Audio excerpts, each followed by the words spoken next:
जय हिंद साथियों, मैं सुशील कुमार एजुकेशन चैनल से सुशील मित्रा आपके समक्ष प्रस्तुत हूँ।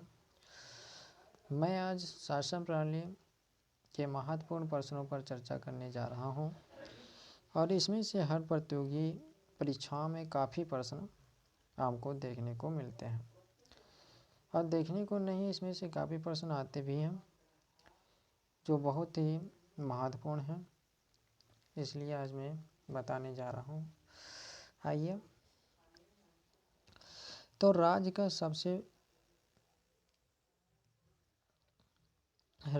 सबसे महत्वपूर्ण तत्व है क्या है? तो संप्रभुता है।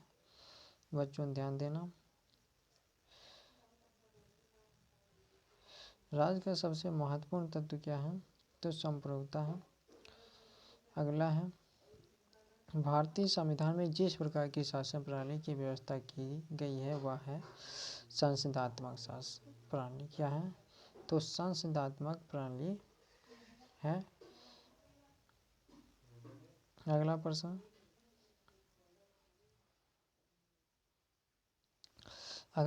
क्या है? भारतीय संविधान की विशेषता है। भारतीय तो संविधान की विशेषता है, तो क्या है? देखिए प्रश्न का उत्तर क्या कहता है? संसदीय सरकार, संघात्मक सरकार तथा स्वतंत्र न्यायपालिका। संसदीय सरकार भी है। भारतीय संविधान की विशेषताएं क्या है? नंबर 1 है। नंबर 1 संसदीय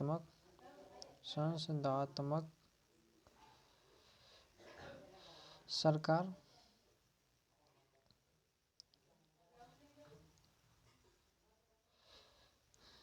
है। नंबर 2 है। नंबर 2 क्या है? संघात्मक शासन। संघात्मक शासन यानी संघात्मक शासन। और तीसरा है स्वतंत्रता शासन।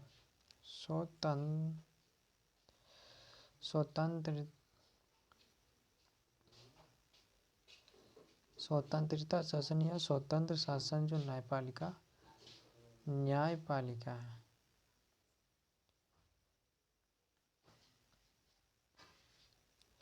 न्यायपालिका है जो भारतीय संविधान की प्रमुख विशेषताएं मानी जाती हैं। कौन कौन सी हैं? नंबर 3 है संसदीय शासन, संघात्मक सरकार और स्वतंत्र न्यायपालिका। ये 3 भारतीय संविधान की मुख्य विशेषताएं होती हैं। अगला प्रश्न देखिए। अगला प्रश्न क्या कहता है? भारत में संसदीय प्रणाली की सरकार है क्योंकि? भारत में संसदीय प्रणाली की सरकार है क्योंकि तो मंत्रिपरिषद लोकसभा के प्रति उत्तरदायी। किसके प्रति? मंत्रिपरिषद लोकसभा के प्रति उत्तरदायी है। अगला प्रश्न देखिए। भारत के संदर्भ में संसदीय शासन प्रणाली में निम्नलिखित सिद्धांत संस्थागत रूप में निहित है। क्या है?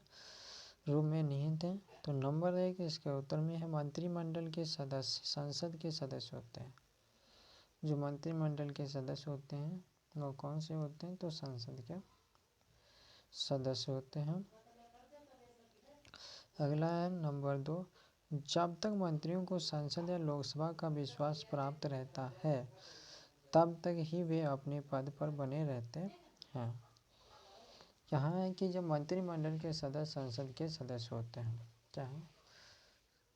और जब तक मंत्रियों को संसद लोकसभा का विश्वास प्राप्त रहता है तब तक ही वे अपने पद पर बने रहते हैं। अगला प्रश्न है,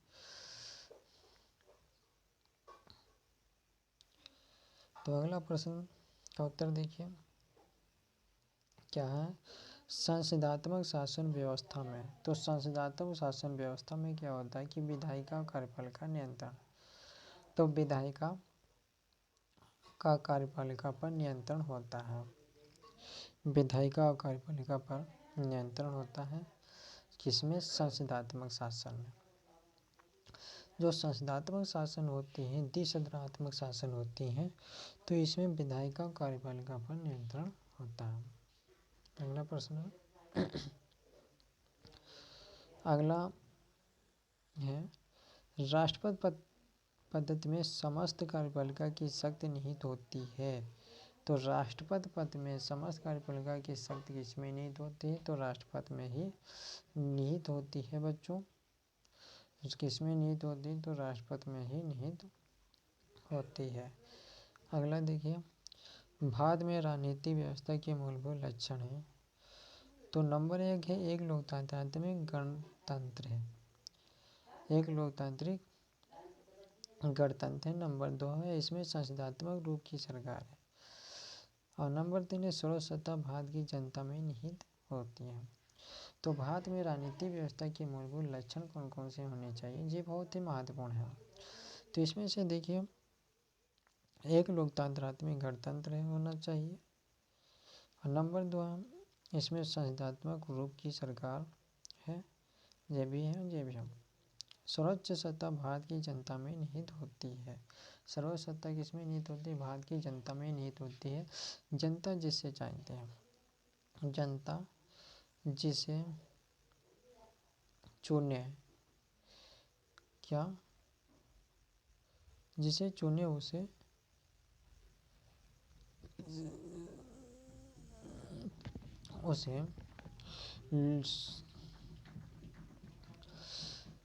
उसे शासन पर बैठा सकते हैं,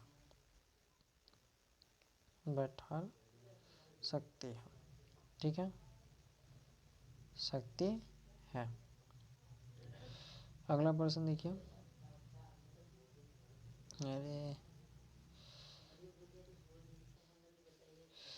अगला प्रश्न देखिए क्या है। तो इसमें देखिए सही कथन है।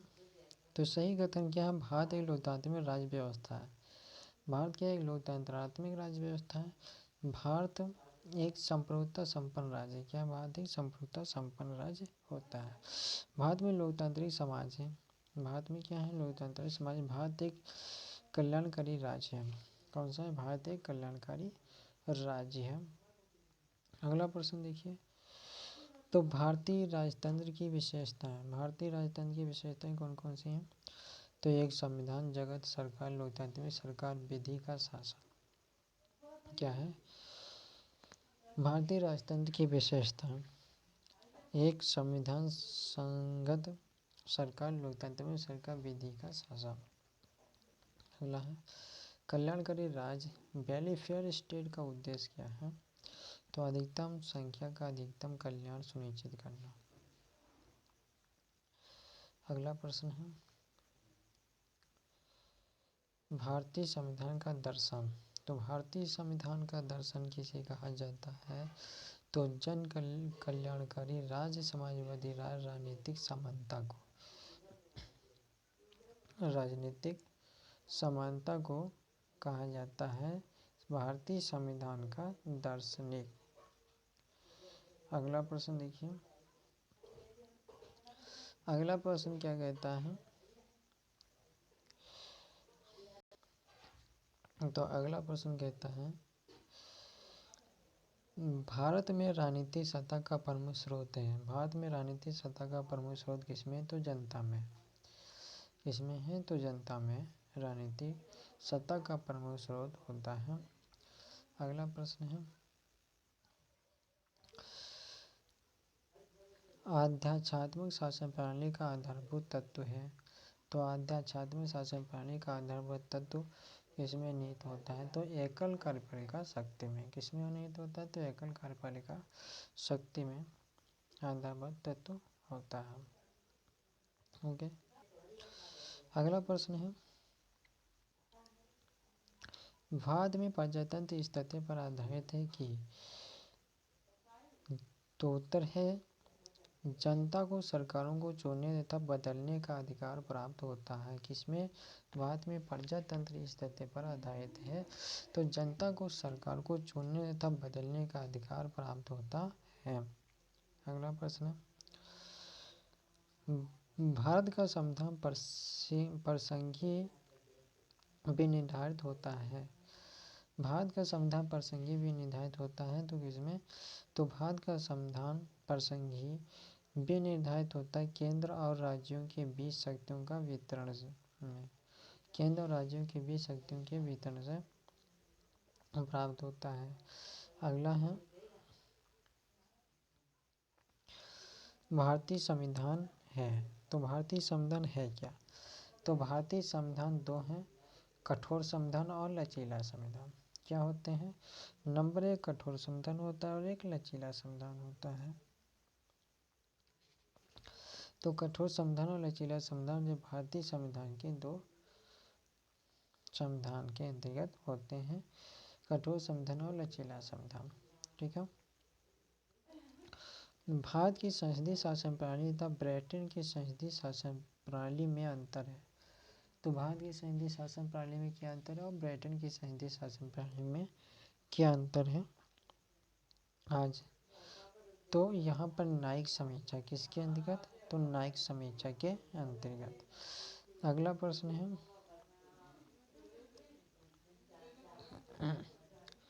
अगला प्रश्न देखिए क्या कहता है, कथन ए। तो कथन ए क्या कहता है कि भारत के संविधान में एक संघीय शासन प्रणाली का प्रावधान है, कारण आर है, उसने एक बहुत शक्तिशाली केंद्र की रचना की है। तो उत्तर है दोनों, ए और आर दोनों सही तथा आर का सही स्पष्टीकरण नहीं है, आर का सही स्पष्टीकरण नहीं है। तो अगला प्रश्न देखिए, तो अगला प्रश्न क्या कहता है कि भारत के संविधान का संघीय लक्षण। तो भारत के संविधान का संघीय लक्षण क्या है, तो भारत के संविधान का संघीय लक्षण है केंद्र तथा राज्यों के बीच शक्ति का बंटवारा, पूर्ण रूप से लिखित संविधान और स्वतंत्र न्यायपालिका यहाँ पर होता है।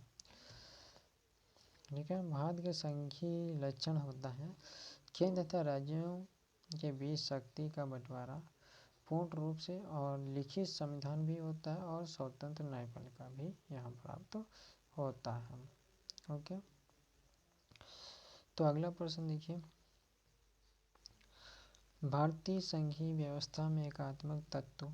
तो भारतीय संघीय व्यवस्था में एकात्मक तत्व है राज्यपालों की नियुक्त, राज्यसभा में असमान प्रतिनिधित्व, अखिल भारतीय सेवाएं। ठीक है।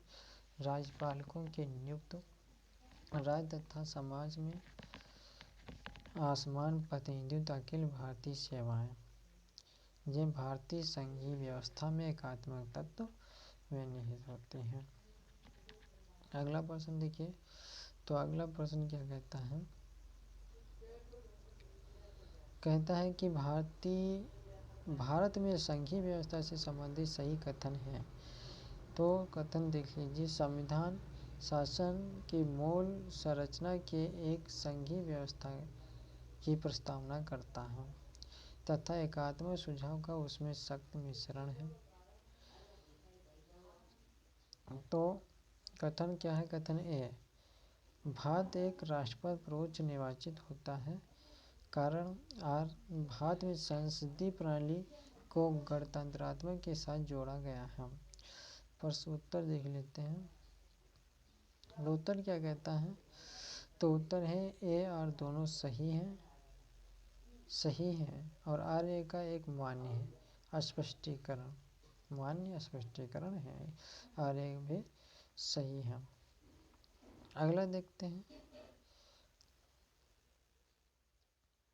तो अगला क्या कहता है कि कथन ए, तो राजनीति दल लोकतंत्र के जीवन रखते हैं, कारण आर क्या है, तो लोग खराब शासन के लिए सामान्यतः राजनीतिक दलों को घोषित हैं। तो यहाँ पर उत्तर में क्या हो जाएगा, ए आर दोनों सही हैं, आर ए सही स्पष्टीकरण है, ए आर भी सही है और आर ए दोनों सही स्पष्टीकरण है। अगला प्रश्न देखते हैं, प्रैक्टिस। कथन भारत में संवैधानिकता व्यवहारिक नहीं है, कारण आर है भारत एक संघीय राज्य नहीं है। उत्तर में क्या हो जाएगा, ए सही परंतु आर गलत है, ए सही है परंतु आर क्या है, गलत है। अगला प्रश्न, क्या है। अगला प्रश्न है